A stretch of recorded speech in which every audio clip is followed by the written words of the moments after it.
ದೇವರ ನಾಮಕ್ಕೆ ಸ್ತೋತ್ರವಾಗಲಿ. ನ್ಯಾಯಸ್ಥಾಪಕರು 5ನೇ ಅಧ್ಯಾಯ.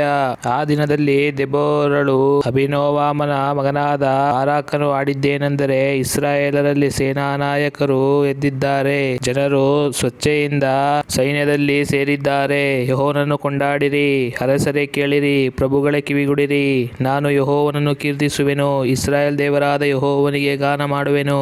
ಯೆಹೋವನೇ, ನೀನು ಹೊರಟು ಎದೋಮ್ಯರ ಪ್ರಾಂತವಾದ ಸೇಯೀರಿನ ಮಾರ್ಗವಾಗಿ ಪ್ರಯಾಣ ಮಾಡುತ್ತಾ ಬರುವಾಗ ಭೂಲೋಕವು ಕಂಪಿಸಿತು, ಆಕಾಶದಿಂದ ಹನಿ ಬಿದ್ದಿತು, ಮೇಘಮಂಡಲವು ಮಳೆಗರೆಯಿತು. ಯೆಹೋವನ ಮುಂದೆ ಪರ್ವತಗಳು ಕರಗಿ ಹೋದವು. ಇಸ್ರಾಯೇಲ್ ದೇವರಾದ ಯೆಹೋವನ ಎದುರಿಗೆ ಆ ಸೀನಾಯಿ ಬೆಟ್ಟವು ನೀರಾಯಿತು. ಅನಾತನ ಮಗನಾದ ಶಮ್ಗರನ ಕಾಲದಲ್ಲಿಯೂ ಯಾಯೇಲಳ ದಿನಗಳಲ್ಲಿಯೂ ರಾಜಮಾರ್ಗಗಳಲ್ಲಿ ಸಂಚಾರವು ನಿಂತು ಹೋಯಿತು. ಪ್ರಯಾಣಿಕರು ಸೀಳುದಾರಿ ಹಿಡಿದು ಹೋಗುವರು. ದೆಬೋರಳಾದ ನಾನು ಇಸ್ರಾಯೇಲರಲ್ಲಿ ತಾಯಿಯಂತೆ ಎದ್ದು ಬರುವವರೆಗೆ ಇಸ್ರಾಯೇಲ್ ಗ್ರಾಮಗಳು ಹಾಳು ಬಿದ್ದಿದ್ದವು. ಜನರು ಅನ್ಯ ದೇವತೆಗಳನ್ನು ಆರಿಸಿಕೊಂಡಿದ್ದರು. ಯುದ್ಧವು ಹುರುಬಾಗಲವರೆಗೂ ಬಂದಿತ್ತು. ಇಸ್ರಾಯೇಲರ 40,000 ಸೈನಿಕರಲ್ಲಿ ಒಬ್ಬನಿಗೂ ಗುರಾಣಿ ಬರ್ಜಿಗಳು ಇದ್ದಿಲ್ಲ. ನಾನು ಇಸ್ರಾಯೇಲ್ ನಾಯಕರಲ್ಲಿಯೂ ಸ್ವೇಚ್ಛೆಯಿಂದ ಸೈನ್ಯದಲ್ಲಿ ಸೇರಿದ ಜನರಲ್ಲಿಯೂ ಸಂತೋಷಿಸುತ್ತೇನೆ. ಯೆಹೋವನನ್ನು ಕೊಂಡಾಡಿರಿ. ಬಿಳಿ ಕತ್ತೆಗಳ ಮೇಲೆ ಸವಾರಿ ಮಾಡುವವರೇ, ರತ್ನಗಾಂಬಳಿಗಳ ಮೇಲೆ ಕೂತುಕೊಳ್ಳುವವರೇ, ಪ್ರಯಾಣಿಕರೇ, ಗಾನ ಮಾಡಿರಿ. ಸೇದುವ ಬಾವಿಗಳ ಬಳಿಯಲ್ಲಿ ಕೊಳ್ಳೆಯನ್ನು ಹಂಚಿಕೊಳ್ಳುವವರ ಧ್ವನಿಗಿಂತ ಗಟ್ಟಿಯಾಗಿ ಯೆಹೋವನ ನೀತಿ ಸಾಧನೆಗಳನ್ನು ವರ್ಣಿಸುತ್ತಾರೆ. ಆತನು ತನ್ನ ಪ್ರಜೆಗಳಾಗಿರುವ ಇಸ್ರಾಯೇಲ್ ಗ್ರಾಮಸ್ಥರ ನ್ಯಾಯವನ್ನು ಸ್ಥಾಪಿಸಿದ್ದಾನಲ್ಲ. ಆ ಕಾಲದಲ್ಲಿ ಯೆಹೋವನ ಜನರು ಊರುಬಾಗಿಲುಗಳಿಗೆ ಇಳಿದು ಬಂದರು. ಎಚ್ಚರವಾಗು, ದೆಬೋರಳೇ, ಎಚ್ಚರವಾಗು, ಎಚ್ಚರವಾಗು, ಎಚ್ಚರವಾಗಿ ಗಾನ ಮಾಡು. ಬಾರಾಕನೇ, ಏಳು. ಅಭಿನೋವಾಮನ ಮಗನೇ, ನೀನು ಸೆರೆಹಿಡಿದವರನ್ನು ಸಾಗಿಸಿಕೊಂಡು ಹೋಗು. ಆಗ ಚದರಿ ಹೋದವರು ನಾಯಕರ ಬಳಿಗೆ ಕೂಡಿ ಬಂದರು. ಯೆಹೋವನ ಜನರು ವೀರರಾಗಿ ನನ್ನ ಸಹಾಯಕ್ಕೆ ನೆರೆದು ಬಂದರು. ಅಮಲೇಕ್ಯರ ಪ್ರದೇಶದಲ್ಲಿ ನೆಲೆಗೊಂಡಿರುವ ಎಫ್ರಾಯೀಮರು, ಅವರ ಜೊತೆಯಲ್ಲಿ ಬೆನ್ಯಾಮೀನರು ಬಂದರು. ಮಾಕೀರನ ಗೋತ್ರದಿಂದ ಪ್ರಧಾನರು, ಜೆಬುಲೂನ್ ಕುಲದಿಂದ ದಂಡಾಧಿಕಾರಿಗಳ ಸೇನಾ ನಾಯಕರು, ದೆಬೋರಳ ಜೊತೆಯಲ್ಲಿ ಇಸ್ಸಾಕಾರ್ ಕುಲದ ಪ್ರಭುಗಳು. ಇಸ್ಸಾಕಾರ್ಯರೊಡನೆ ಬಾರಾಕನು ಆಗಮಿಸಿದನು. ಇವರೆಲ್ಲರೂ ಬಾರಾಕನ ಹೆಜ್ಜೆ ಹಿಡಿದು ಸರನೆ ತಗ್ಗಿಗೆ ಬಂದರು. ರೂಬೇನ್ಯರು ನೀರಿನ ಕಾಲುವೆಗಳ ಬಳಿಯಲ್ಲಿ ಮಾಡಿದ್ದ ತೀರ್ಮಾನಗಳು ಘನವಾದವುಗಳೇ ಸರಿ. ರೂಬೇನ್ಯರೇ, ನೀವು ಕುರಿಹಟ್ಟಿಗಳಲ್ಲಿ ಕೂತಿರುವುದೇಕೆ? ಮಂದೆಗಳ ಮಧ್ಯದಲ್ಲಿ ಕೊಳಲೂದುವುದನ್ನು ಕೇಳಬೇಕೆಂದಿದ್ದೀರೋ? ರೂಬೇನ್ಯರು ನೀರಿನ ಕಾಲುವೆಗಳ ಬಳಿಯಲ್ಲಿ ಮಾಡಿದ ವಿಚಾರಗಳು ಬಹುಘನವಾದವುಗಳೇ ಸರಿ. ಗಿಲ್ಯಾದ್ಯರು ಯೊರ್ದಾನಿನ ಆಚೆಯಲ್ಲೇ ಉಳಿದರು. ದಾನ್ ಕುಲದವರು ಹಡಗುಗಳಲ್ಲಿಯೇ ಉಳಿದದ್ದೇಕೆ? ಆಶೇರ್ ಕುಲದವರು ತಮ್ಮ ರೇವುಗಳನ್ನು ಬಿಡದೆ ಸಮುದ್ರ ತೀರದಲ್ಲಿ ಸುಮ್ಮನೆ ಕೂತು ಬಿಟ್ಟರು. ಜೆಬುಲೂನ್ಯರು, ನಫ್ತಾಲ್ಯರು ಅಂಥವರಲ್ಲ. ಅವರು ಬಯಲಿನ ದಿಣ್ಣೆಗಳಲ್ಲಿ ತಮ್ಮ ಜೀವವನ್ನು ಮರಣಪತ್ತಿಗೊಪ್ಪಿಸಿದರು. ಅರಸರು ಬಂದು ಯುದ್ಧ ಮಾಡಿದರು. ಕಾನಾನ್ಯರು ಮೆದಿಗೋ ಪರ್ವತಗಳ ಬಳಿಯಲ್ಲಿರುವ ತಾನಾಕದಲ್ಲಿ ಕೂಡಿ ಬಂದು ಕಾದಿದ್ದರು. ಅವರಿಗೆ ದ್ರವ್ಯವೇನೂ ಸಿಕ್ಕಲಿಲ್ಲ. ನಕ್ಷತ್ರಗಳು ಆಕಾಶ ಪಥದಲ್ಲಿದ್ದು ಸೀಸೆರನೊಡನೆ ಯುದ್ಧ ಮಾಡಿದವು. ಪೂರ್ವ ಪ್ರಸಿದ್ಧವಾದ ಕಿರ್ಷೋನ್ ಹೊಳೆಯು ಶತ್ರುಗಳನ್ನು ಬಡಕೊಂಡು ಹೋಯಿತು. ನನ್ನ ಮನವೇ, ಧೈರ್ಯದಿಂದ ಮುಂದೆ ಹೊರಡು. ಭಾರದೌಡಿನಿಂದ ಓಡುವ ಅವರ ಬಲವಾದ ಕುದುರೆಗಳ ಕಾಲುಗಳ ಪಟ್ಟಿನಿಂದ ನೆಲವು ಕಂಪಿಸಿತು. ಮೆರೋಜೂರನ್ನು ಶಪಿಸಿರೆಂದು ಯೆಹೋವನ ದೂತನು ಹೇಳುತ್ತಾನೆ. ಅದರ ನಿವಾಸಿಗಳು ಯೆಹೋವನ ಸಹಾಯಕ್ಕೆ ಬರಲಿಲ್ಲ.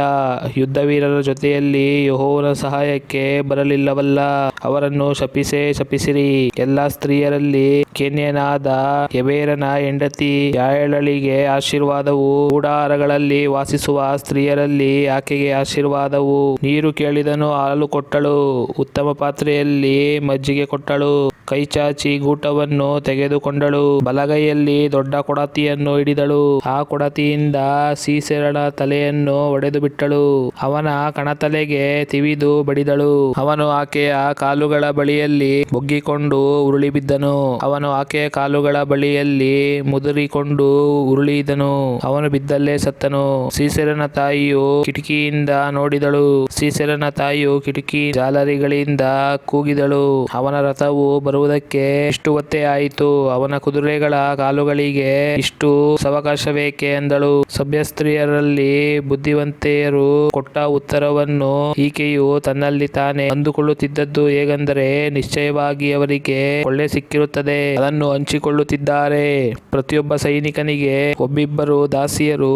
ಸೀಸೆರನಿಗೆ ನಾನಾ ವರ್ಣಗಳುಳ್ಳ ಬಟ್ಟೆಗಳು ವಿಚಿತ್ರವಾಗಿ ಕಸೂತಿ ಸುತ್ತಿ ಹಾಕಿದ ಒಂದೆರಡು ವಸ್ತ್ರಗಳು ಕಂಠಮಾಲೆಯು ದೊರಕಿರುತ್ತದೆ ಎಂಬುದೇ. ಯೆಹೋವನ ಎಲ್ಲಾ ಶತ್ರುಗಳು ಇವರಂತೆ ನಾಶವಾಗಲಿ. ಆತನ ಭಕ್ತರು ಪ್ರತಾಪದಿಂದ ಉದಯಿಸುವ ಸೂರ್ಯನಂತಿರಲಿ. ದೇಶದಲ್ಲಿ 40 ವರ್ಷ ಸಮಾಧಾನವಿತ್ತು. ಆಮೇನ್. ದೇವರ ನಾಮಕ್ಕೆ ಸ್ತೋತ್ರವಾಗಲಿ. ನ್ಯಾಯಸ್ಥಾಪಕರು 6ನೇ ಅಧ್ಯಾಯ. ಇಸ್ರಾಯೇಲರು ತಿರುಗಿ ಯೆಹೋವನ ದೃಷ್ಟಿಯಲ್ಲಿ ದ್ರೋಹಿಗಳಾದ್ದರಿಂದ ಆತನು ಅವರನ್ನು 7 ವರ್ಷಗಳ ಪರ್ಯಂತರ ಮಿದ್ಯಾನ್ಯರ ಕೈಗೆ ಒಪ್ಪಿಸಿದನು. ಮಿದ್ಯಾನ್ಯರ ಹಸ್ತವು ಬಲಗೊಂಡಿದ್ದರಿಂದ ಇಸ್ರಾಯೇಲರು ಅವರಿಗೆ ಹೆದರಿ ಪರ್ವತಗಳಲ್ಲಿ ಅಂಧರ ಗುಹೆದುರ್ಗಗಳನ್ನು ಮಾಡಿ ಸೇರಿಕೊಂಡರು. ಅವರು ಬೀಜ ಬಿತ್ತಿದ ತರುವಾಯ ಮಿದ್ಯಾನ್ಯರು, ಅಮಲೇಕ್ಯರು, ಮೂಡಣ ದೇಶದವರು ಅವರಿಗೆ ವಿರೋಧವಾಗಿ ದಂಡೆತ್ತಿ ಬಂದು ಇಳುಕೊಂಡು ಗಾಜಾ ಪ್ರಾಂತದವರೆಗಿನ ಎಲ್ಲಾ ಭೂಮಿಯ ಹುಟ್ಟುವಳಿಯನ್ನು ಹಾಳು ಮಾಡಿಬಿಟ್ಟದ್ದರಿಂದ ಅವರಿಗೆ ದವಸ ಧಾನ್ಯವಾಗಲಿ ಕುರಿದನ ಕತ್ತೆಗಳಾಗಲಿ ಉಳಿಯಲೇ ಇಲ್ಲ. ಆ ಶತ್ರುಗಳು ತಮ್ಮ ಕುರಿದನ ಗೂಡಾರಗಳ ಸಹಿತವಾಗಿ ಮಿಡತೆಗಳಂತೆ ಗುಂಪು ಗುಂಪಾಗಿ ಬಂದರು. ಅವರು ಅವರ ಒಂಟೆಗಳು ಅಸಂಖ್ಯ. ಆ ಗುಂಪೆಲ್ಲ ಬಂದು ದೇಶವನ್ನು ಹಾಳು ಮಾಡುತ್ತಿತ್ತು. ಇಸ್ರಾಯೇಲರು ಮಿದ್ಯಾನ್ಯರ ದೆಸೆಯಿಂದ ಬಲು ಕುಗ್ಗಿ ಹೋಗಿ ಯೆಹೋವನಿಗೆ ಮೊರೆಯಿಟ್ಟರು. ಇಸ್ರಾಯೇಲರು ಮಿದ್ಯಾನ್ಯರ ಕಾಟವನ್ನು ಸಹಿಸಲಾರದೆ ಯೆಹೋವನಿಗೆ ಮೊರೆಯಿಟ್ಟಾಗ ಆತನು ಅವರ ಬಳಿಗೆ ಒಬ್ಬ ಪ್ರವಾದಿಯನ್ನು ಕಳುಹಿಸಿದನು. ಅವನು ಬಂದು ಅವರಿಗೆ, ಇಸ್ರಾಯೇಲರ ದೇವರಾದ ಯೆಹೋವನ ಮಾತನ್ನು ಕೇಳಿರಿ. ಆತನು ಹೇಳುವುದೇನೆಂದರೆ, ನೀವು ದಾಸೋಹದಲ್ಲಿದ್ದಾಗ ಐಗುಪ್ತದಿಂದ ನಿಮ್ಮನ್ನು ಕರೆತಂದೆನು. ಐಗುಪ್ತದಿಂದ ನಿಮ್ಮನ್ನು ಬಿಡಿಸಿದ್ದಲ್ಲದೆ ಬೇರೆ ಎಲ್ಲ ಬಾಧಕರಿಂದಲೂ ನಿಮ್ಮನ್ನು ಬಿಡಿಸಿ ಅವರನ್ನು ನಿಮ್ಮ ಎದುರಿನಿಂದ ಕಟ್ಟಿಬಿಟ್ಟು ಅವರ ದೇಶವನ್ನು ನಿಮಗೆ ಕೊಟ್ಟೆನು. ಯೆಹೋವನೆಂಬ ನಾನೇ ನಿಮ್ಮ ದೇವರಾಗಿದ್ದೇನೆಂದು ನೀವು ಅಮೋರಿಯರ ಮಧ್ಯದಲ್ಲಿ ವಾಸಿಸುವಾಗ ಅವರ ದೇವತೆಗಳನ್ನು ಪೂಜಿಸಬಾರದೆಂದು ಹೇಳಿದೆನು. ಆದರೆ ನೀವು ನನ್ನ ಮಾತನ್ನು ಕೇಳಲಿಲ್ಲ ಎಂಬುದೇ ಅಂದನು. ಆಮೇಲೆ ಯೆಹೋವನ ದೂತನು ಬಂದು ಏಲ ವೃಕ್ಷದ ಅಡಿಯಲ್ಲಿ ಕೂತುಕೊಂಡನು. ಅದು ಅಬೀಯೆಜೆರನ ಗೋತ್ರದವನಾದ ಯೋವಾಷನದಾಗಿತ್ತು. ಅವನ ಮಗನಾದ ಗಿದ್ಯೋನನು ಮಿದ್ಯಾನರಿಗೆ ಗೊತ್ತಾಗದ ಹಾಗೆ ಅಲ್ಲಿನ ದ್ರಾಕ್ಷೆಯ ಆಲೆಯ ಮರೆಯಲ್ಲಿ ಗೋಧಿಯನ್ನು ಬಡಿಯುತ್ತಿದ್ದನು. ಯೆಹೋವನ ದೂತನು ಗಿದ್ಯೋನನಿಗೆ ಪ್ರತ್ಯಕ್ಷನಾಗಿ ಅವನಿಗೆ, ಪರಾಕ್ರಮಶಾಲಿಯೇ, ಯೆಹೋವನು ನಿನ್ನ ಸಂಗಡ ಇದ್ದಾನೆ ಎಂದನು. ಆಗ ಗಿದ್ಯೋನನು ಅವನಿಗೆ, ಸ್ವಾಮಿ, ಯೆಹೋವನು ನಮ್ಮ ಸಂಗಡ ಇದ್ದರೆ ನಮಗೆ ಇದೆಲ್ಲ ಯಾಕೆ ಸಂಭವಿಸಿತು? ನಮ್ಮ ಹಿರಿಯರು ಯೆಹೋವನು ಅದ್ಭುತಗಳನ್ನು ನಡೆಸಿ ತಮ್ಮನ್ನು ಐಗುಪ್ತದಿಂದ ಬಿಡಿಸಿದ್ದಾನೆಂಬುದಾಗಿ ವಿವರಿಸುತ್ತಿದ್ದರು. ಅಂತ ಅದ್ಭುತಗಳು ಹೀಗೆಲ್ಲಿವೆ? ಆತನು ನಮ್ಮನ್ನು ತಿರಸ್ಕರಿಸಿ ಮಿದ್ಯಾನರ ಕೈಗೆ ಒಪ್ಪಿಸಿಬಿಟ್ಟಿದ್ದಾನಲ್ಲ ಅನ್ನಲು ಯೆಹೋವನು ಅವನನ್ನು ಚೆನ್ನಾಗಿ ನೋಡಿ, ನಾನು ನಿನ್ನನ್ನು ಕಳುಹಿಸುತ್ತೇನೆ, ಹೋಗು, ಈ ನಿನ್ನ ಬಲದಿಂದ ಇಸ್ರಾಯೇಲರನ್ನು ಮಿದ್ಯಾನರಿಂದ ಬಿಡಿಸು ಎಂದು ಹೇಳಿದನು. ಆಗ ಗಿದ್ಯೋನನು ಆತನಿಗೆ, ಸ್ವಾಮಿ, ನಾನು ಇಸ್ರಾಯೇಲರನ್ನು ರಕ್ಷಿಸುವುದು ಹೇಗೆ? ಮನಸ್ಸೆ ಕುಲದಲ್ಲಿ ನನ್ನ ಮನೆಯು ಕನಿಷ್ಠವಾದದ್ದು ಮತ್ತು ನಾನು ನಮ್ಮ ಕುಟುಂಬದಲ್ಲಿ ಅಲ್ಪನು ಅನ್ನಲು ಯೆಹೋವನು ಅವನಿಗೆ, ನಾನು ನಿನ್ನ ಸಂಗಡ ಇರುವುದರಿಂದ ನೀನು ಮಿದ್ಯಾನರೆಲ್ಲರನ್ನು ಒಬ್ಬ ಮನುಷ್ಯನನ್ನು ಎಂಬಂತೆ ಸಮ್ಮರಿಸಿ ಬಿಡುವಿ ಎಂದನು. ಅವನು ಆತನಿಗೆ, ಸ್ವಾಮಿ, ದಯವಿರಲಿ, ನನ್ನೊಂದಿಗೆ ಮಾತಾಡುತ್ತಿರುವ ತಾವು ಸ್ವಾಮಿಯವರೇ ಆಗಿದ್ದೀರೆಂಬುದಕ್ಕೆ ನನಗೊಂದು ಗುರುತನ್ನು ಅನುಗ್ರಹಿಸಬೇಕು. ನಾನು ಹೋಗಿ ತಮಗೆ ಕಾಣಿಕೆಯನ್ನು ತೆಗೆದುಕೊಂಡು ಬರುವವರೆಗೆ ತಾವು ಈ ಸ್ಥಳವನ್ನು ಬಿಡಬಾರದು ಎಂದು ಬಿನ್ನವಿಸಲು ಆತನು, ನೀನು ತಿರುಗಿ ಬರುವವರೆಗೂ ನಾನು ಇಲ್ಲೇ ಇರುವೆನು ಅಂದನು. ಗಿದ್ಯೋನನು ಮನೆಗೆ ಹೋಗಿ ಒಂದು ಆಡಿನ ಮರಿಯನ್ನು ಪಕ್ವ ಮಾಡಿ ಒಂದು ಏಫ ಹಿಟ್ಟಿನಿಂದ ಹುಳಿಯಿಲ್ಲದ ರೊಟ್ಟಿಯನ್ನು ಸುಟ್ಟು ಮಾಂಸವನ್ನು ಪುಟ್ಟಿಯಲ್ಲಿ ಇಟ್ಟು ಅದರ ರಸವನ್ನು ಬಟ್ಟಲಿನಲ್ಲಿ ಒಯ್ದು ಎಲ್ಲವನ್ನು ಎಲ್ಲಾ ಮರದ ಕೆಳಗೆ ಆತನ ಮುಂದೆ ತಂದಿಟ್ಟನು. ಆಗ ದೇವದೂತನು ಅವನಿಗೆ ಮಾಂಸವನ್ನು ರೊಟ್ಟಿಗಳನ್ನು ಆ ಬಂಡೆಯ ಮೇಲಿಟ್ಟು ರಸವನ್ನು ಒಯ್ಯಿ ಎನ್ನಲು ಅವನು ಹಾಗೆ ಮಾಡಿದನು. ಆನಂತರ ಯೆಹೋವನ ದೂತನು ತನ್ನ ಕೈಕೋಲನ್ನು ಚಾಚಿ ಅದರ ತುದಿಯನ್ನು ಆ ರೊಟ್ಟಿಗಳಿಗೂ ಮಾಂಸಕ್ಕೂ ಮುಟ್ಟಿಸಲು ಬಂಡೆಯಿಂದ ಬೆಂಕಿ ಎದ್ದು ಅವೆರಡರನ್ನು ದಹಿಸಿಬಿಟ್ಟಿತು. ಯೆಹೋವನ ದೂತನು ಅದೃಶ್ಯನಾದನು. ಆತನು ಯೆಹೋವನ ದೂತನೆಂದು ಗಿದ್ಯೋನನು ತಿಳಿದು ಭಯಪಟ್ಟು, ಅಯ್ಯೋ ಕರ್ತನೇ, ಯೆಹೋವನೇ, ಯೆಹೋವನ ದೂತನನ್ನು ಮುಖಾಮುಖಿಯಾಗಿ ನೋಡಿಬಿಟ್ಟೆನಲ್ಲ ಎಂದು ಕೂಗಿದನು. ಆದರೆ ಯೆಹೋವನು ಅವನಿಗೆ, ಸಮಾಧಾನದಿಂದಿರು, ಹೆದರಬೇಡ, ನೀನು ಸಾಯುವುದಿಲ್ಲ ಅಂದನು. ಗಿದ್ಯೋನನು ಅಲ್ಲಿ ಯೆಹೋವನಿಗೋಸ್ಕರ ಒಂದು ಯಜ್ಞವೇದಿಯನ್ನು ಕಟ್ಟಿ ಅದಕ್ಕೆ ಯೆಹೋವ ಶಲ್ಲೋಮ್ ಎಂದು ಹೆಸರಿಟ್ಟನು. ಅದು ಈವರೆಗೂ ಅಬೀಯೆಜೆರ್ ಗೋತ್ರದವರ ಒಪ್ರದಲ್ಲಿರುತ್ತದೆ. ಆದರೆ ದಿನರಾತ್ರಿಯಲ್ಲಿ ಯೆಹೋವನು ಅವನಿಗೆ, ನೀನು ನಿನ್ನ ತಂದೆಯ ಹೋರಿಗಳಲ್ಲಿ ಒಂದು ಚಿಕ್ಕ ಹೋರಿಯನ್ನು 7 ವರ್ಷದ ಇನ್ನೊಂದು ಹೋರಿಯನ್ನು ತೆಗೆದುಕೊಂಡು ಹೋಗಿ ನಿನ್ನ ತಂದೆಯು ಕಟ್ಟಿರುವ ಬಾಳನ ಯಜ್ಞವೇದಿಯನ್ನು ಕೆಡವಿ ಅದರ ಬಳಿಯಲ್ಲಿರುವ ಅಶೇರವೆಂಬ ವಿಗ್ರಹ ಸ್ತಂಭವನ್ನು ಕಡಿದು ಹಾಕಿ ಈ ಗುಡ್ಡದ ಶಿಖರದಲ್ಲಿ ಯೆಹೋವನಿಗೋಸ್ಕರ ನೇಮಕವಾದ ರೀತಿಯಿಂದ ಒಂದು ಯಜ್ಞವೇದಿಯನ್ನು ಕಟ್ಟಿಸಿ ನೀನು ಕಡಿದು ಹಾಕಿದ ಅಶೇರ ವಿಗ್ರಹ ಸ್ತಂಭದಿಂದ ಬೆಂಕಿ ಮಾಡಿ ಆ 2ನೆಯ ಹೋರಿಯನ್ನು ಸರ್ವಾಂಗ ಹೋಮವಾಗಿ ಸಮರ್ಪಿಸು ಎಂದು ಹೇಳಿದನು. ಆಗ ಗಿದ್ಯೋನನು ಅವನು ತನ್ನ ಸೇವಕರಲ್ಲಿ 10 ಮಂದಿಯನ್ನು ಕರೆದುಕೊಂಡು ಹೋಗಿ ಯೆಹೋವನು ಹೇಳಿದಂತೆಯೇ ಮಾಡಿದನು. ಆದರೆ ಅವನು ತನ್ನ ಮನೆಯವರಿಗೂ ಊರಿನವರಿಗೂ ಹೆದರಿಕೊಂಡಿದ್ದರಿಂದ ಅದನ್ನು ಹಗಲಿನಲ್ಲಿ ಮಾಡದೆ ರಾತ್ರಿಯಲ್ಲಿ ಮಾಡಿದನು. ಊರಿನ ಜನರು ಹೊತ್ತಾರೆಯಲ್ಲೆದ್ದು ಬಾಳನ ಯಜ್ಞವೇದಿಯು ಕೆಡವಲ್ಪಟ್ಟದ್ದನ್ನು, ಸಮೀಪದಲ್ಲಿದ್ದ ವಿಗ್ರಹ ಸ್ತಂಭವು ಕಡಿಯಲ್ಪಟ್ಟದ್ದನ್ನು, ಹೊಸದಾಗಿ ಕಟ್ಟಿದ ಯಜ್ಞವೇದಿಯ ಮೇಲೆ 2ನೇ ಹೋರಿಯು ಯಜ್ಞವಾದದ್ದನ್ನು ಕಂಡು, ಹೀಗೆ ಮಾಡಿದವರ್ಯಾರು ಎಂದು ಒಬ್ಬರನ್ನೊಬ್ಬರು ವಿಚಾರಿಸುವಲ್ಲಿ ಯೋವಾಷನ ಮಗನಾದ ಗಿದ್ಯೋನನೇ ಎಂದು ಗೊತ್ತಾಗಲು ಆ ಜನರು ಯೋವಾಷನಿಗೆ, ನಿನ್ನ ಮಗನನ್ನು ಹೊರಗೆ ತೆಗೆದುಕೊಂಡು ಬಾ, ಅವನು ಸಾಯಬೇಕು, ಯಾಕಂದರೆ ಬಾಳನ ಯಜ್ಞವೇದಿಯನ್ನು ಕೆಡವಿ ಅದರ ಬಳಿಯಲ್ಲಿದ್ದ ಅಶೇರ ವಿಗ್ರಹ ಸ್ತಂಭವನ್ನು ಕಡಿದು ಹಾಕಿದ್ದಾನೆ ಎಂದರು. ಯೋವಾಷನು ತನಗೆ ವಿರೋಧವಾಗಿ ನಿಂತವರೆಲ್ಲರಿಗೆ, ಬಾಳನಿಗೋಸ್ಕರ ನೀವು ವ್ಯಾಜ್ಯವಾಡಬೇಕೋ, ನೀವು ಅವನನ್ನು ರಕ್ಷಿಸಬೇಕೋ, ಅವನಿಗಾಗಿ ವ್ಯಾಜ್ಯವಾಡುವವರು ಇವತ್ತೇ ಕೊಲ್ಲಲ್ಪಡಲಿ.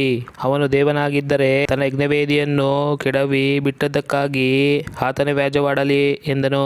ಆ ದಿವಸದಲ್ಲಿ ಅವನು, ಬಾಳನು ತನ್ನ ಯಜ್ಞವೇದಿಯನ್ನು ಕೆಡವಿದವನೊಡನೆ ತಾನೇ ವ್ಯಾಜ್ಯವಾಡಲಿ ಎಂದು ಹೇಳಿದ್ದರಿಂದ ಗಿದ್ಯೋನನಿಗೆ ಯೆರುಬ್ಬಾಳನೆಂಬ ಹೆಸರಾಯಿತು.